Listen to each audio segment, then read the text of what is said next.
Hi everyone, I hope you are doing well. So we are back. We're gonna do some more Christmas horror stories. I am really kind of intrigued by some of these. They're like off the wall. I don't know. It's weird. Anyways, let's get into it. All right, so today's first video is called Don't Break the Chain. I just returned home from a football practice session. I was exhausted and dissatisfied. So about this time, I'd normally spend several hours on my laptop browsing the internet. I received an email after about a half hour. It said, "May you realize you are in grave danger now that you have got this letter. I'd like you to do a couple things for me. First and foremost, do not throw away this letter. 2, if you don't forward this letter to at least 5 additional individuals, you will suffer. Finally, and this is for your own good, do not break the chain." I remember chain letters when I was a kid, dude. And I was so annoyed. I hated when people would give me a chain letter. I'm like, dude, you guys know I'm not going to do this, right? You guys do realize I'm not going to be a part of your chain letter. I just can't do it. So, I didn't do them. So, a chain letter is a letter that is passed down from one person to do stupid things like that. Since middle school, those haven't been scary. I threw out the letter and went back to browsing. A number of my teammates received the letter the next day at school. Some people believed it, while others did not. Later, I discovered that the letter had been received by numerous students and even some teachers. I thought it was strange. Come on, Zeus.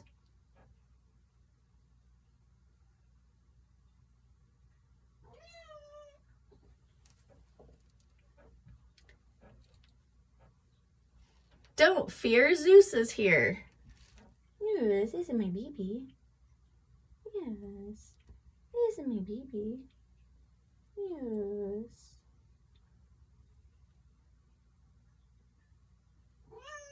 I know it.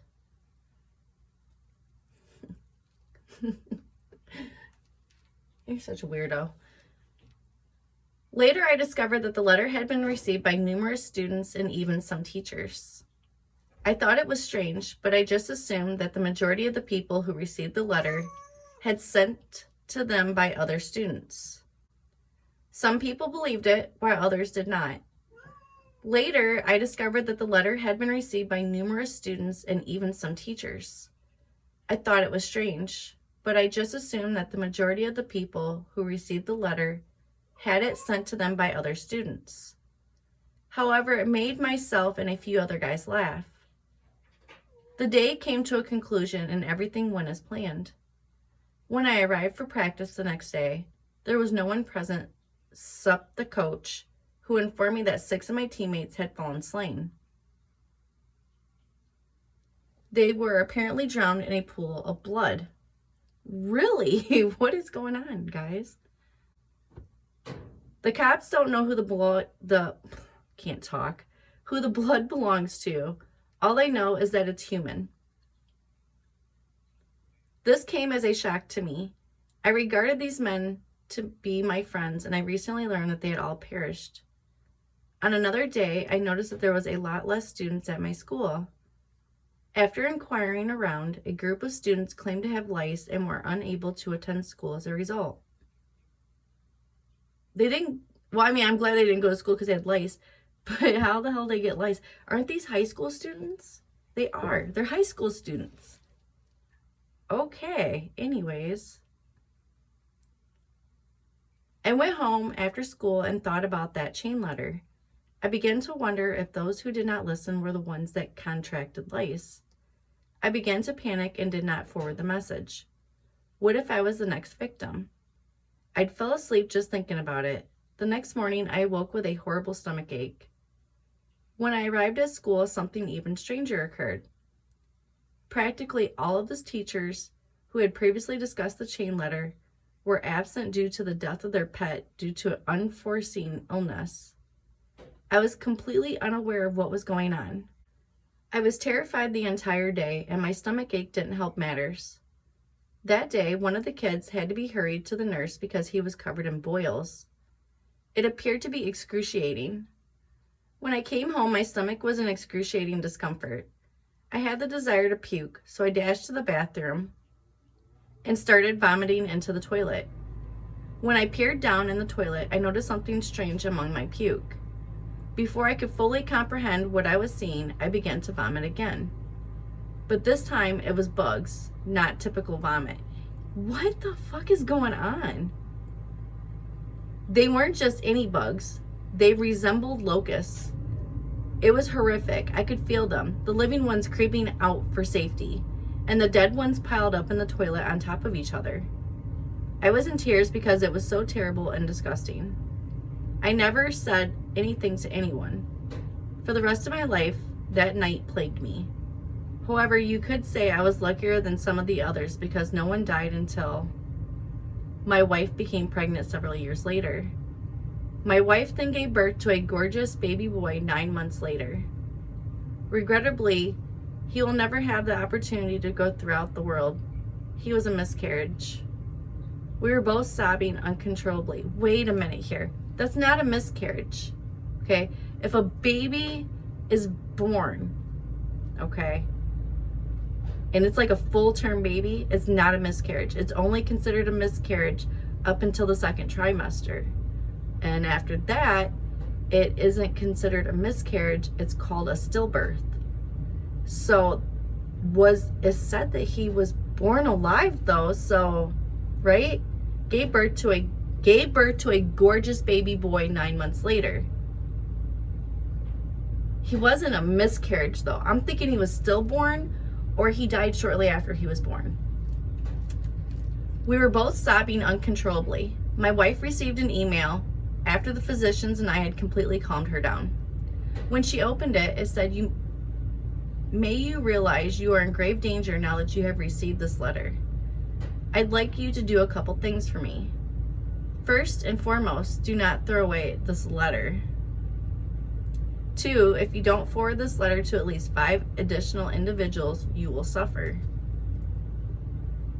Finally, and this is for your own good, do not break the chain. It was precisely the same, and my wife was about to delete it when I intervened.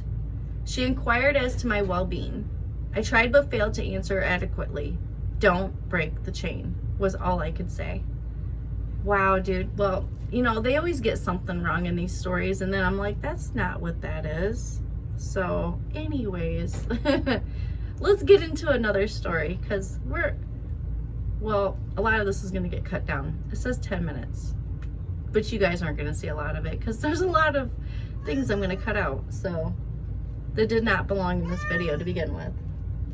I might even delete this. Who knows?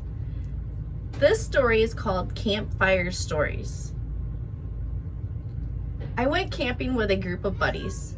We attended every year. It's become somewhat of a tradition for us. We always pick a good area in the woods and stay there for a few nights. Another thing we did that became a tradition was tell stories around the campfire.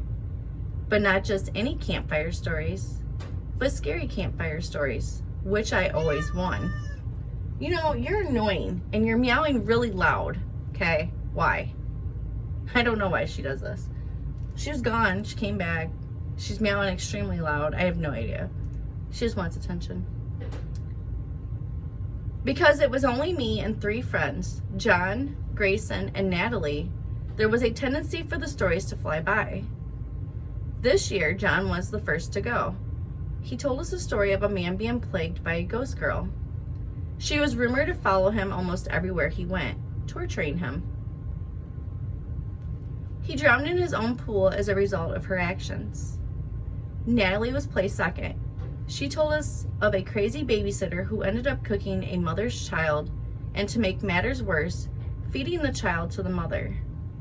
Talk about disgusting. Grayson was now chosen to conduct some investigation prior to sharing his story. He claimed that there was once a man named Luke who disguised up as a clown in a park.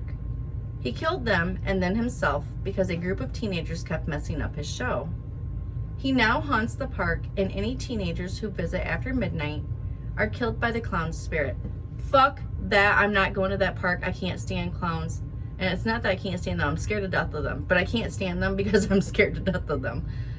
So anyways, now that all of my pals had taken their rounds, I was the only one left. The stories they recounted weren't bad, but I needed to come up with something that would blow the others away. Then it dawned on me. This is the Gold Man's narrative. According to legend, the spot we're all seated right now was once a gold mine. People from all over the world once traveled here to look for gold. Many of the passengers assassinated others in order to obtain more riches for themselves. The gold, however, turned out to be fool's gold, often known as pyrite. When various examiners checked it, all of these passengers were furious that they had traveled so far for nothing. But they couldn't do anything about it, so they packed their belongings and returned home one by one, except just one. Adrian Gray was convinced that there was real gold down there, so he ignored all the bodies and continued to dig through the mine in search of it. Unfortunately, the mine collapsed one night as he was mining what he thought was actual gold, keeping him inside for all time.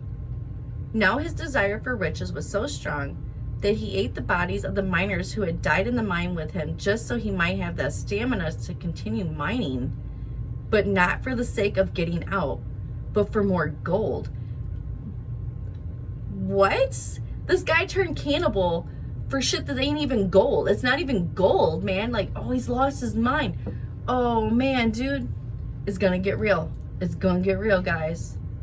He was cursed by the gods who turned him into gold. Even yet, he was still able to move in pursuit of riches. He eventually left the mine after so many years and now kills anybody he meets because he believes they are chasing his riches. My friends giggled as they glanced at me. They told me my narrative was absurd and that if he was changed to gold, he shouldn't be able to move.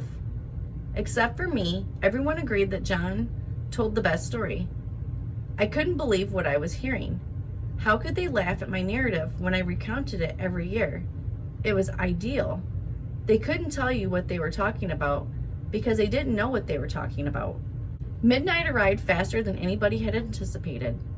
As a result, we decided that now would be a good time to retire to our beds. We crawled into our tents and fell asleep.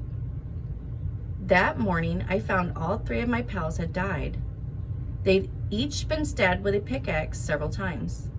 I phoned the cops and informed them that one of my pals had been murdered. Wait, I thought all 3 of them were. Why did he say 1? Anyways, cops arrived and began questioning me, thinking it strange that my friends had died while I remained unharmed. I'm very sure they thought it was me who did it.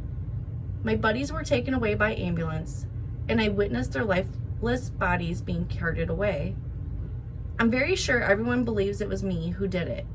It's not like it matters. They'll never discover the pickaxe I used, and they'll be unable to convict me due to a lack of evidence. They didn't have to convict me. All 3 of them deserved it, and now they'll live on as the Gold Man's victims. Shut up, guys. I'm sorry I got all tongue-tied at the end, but I'm not gonna edit that out. That's crazy. Holy fuck. So he got all pissed off, offed his friends. I mean, God, guys, what's going on here? What's going on? Anyways, I would love to hear your guys' comments down below. And if you liked my video, please give me a thumbs up. If you'd like to see more videos like this, please subscribe. I mean, we only got a few more videos left until Christmas, and then I'm doing the special New Year's one that you guys will see on New Year's Eve. And then I'm gonna get into this January. I'm gonna start back up with my conspiracy theories and my traveling videos, and I'm looking to do some like serious traveling come next summer, so I'm excited. And I'm gonna bring you guys along for the ride. Isn't that just wonderful? I'm just such a nice friend. I'm just such a nice friend. So anyways, you guys don't have to go out and deal with the crap. I'm gonna go out and deal with like for you, and then I'm just gonna share everything with you. So it's gonna be great. We're gonna get into some shit. I can't wait till next year. I'm excited. So anyways, I think I already did it, but I'm going to do it again. I would really love to hear your guys' comments down below. If you liked my video, give me a thumbs up. And if you would like to see more videos like this, please subscribe. And as always, I appreciate you guys. I really do. You guys give me the momentum to keep going and to try to do bigger, better things. So I'm pushing myself. These stories it's not great outside. I don't really want to travel in garbage. And who wants to see nasty Rockford anyways? So there's that. And I will see you guys in the next one. You guys have a great day. Thanks. Bye.